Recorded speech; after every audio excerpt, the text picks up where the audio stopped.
For example 3, we have terms that have x's in the bottom.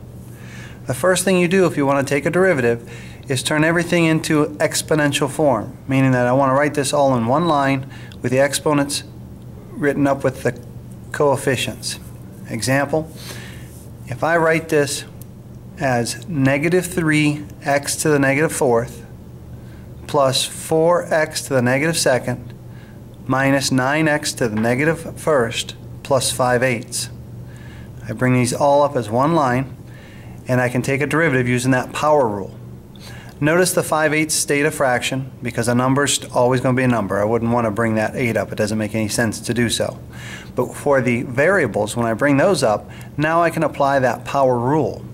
And so as I do the power rule, I'm going to take negative 4 times negative 3, and that should produce 12.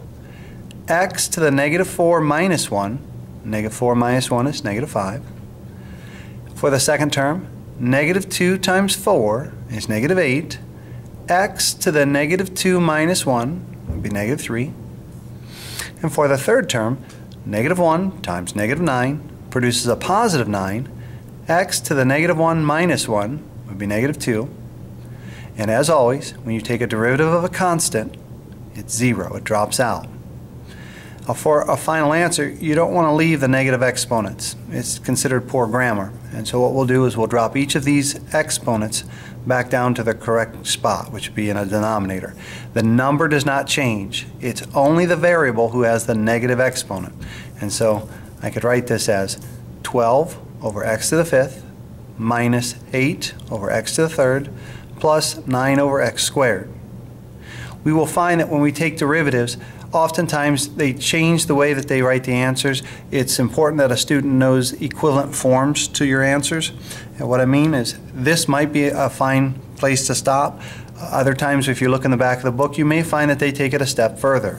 An example of that would be where we find a common denominator. So we would take x to the fifth and we would change each of our numerators accordingly. So for the first fraction it doesn't change. For the second fraction, I'd have to multiply top and bottom by x squared. So I get minus 8x squared. That would give me that x to the fifth on the bottom.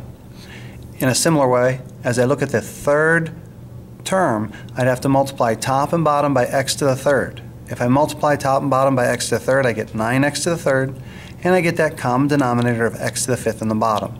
That allows me to write the final answer as one big fraction. And that is our example of taking a derivative with variables in the denominator. How we had to bring them up, write them as negative exponents, apply the power rule, go back to the original form where my variables are in the denominator, and then the example is where we turn this into one big fraction.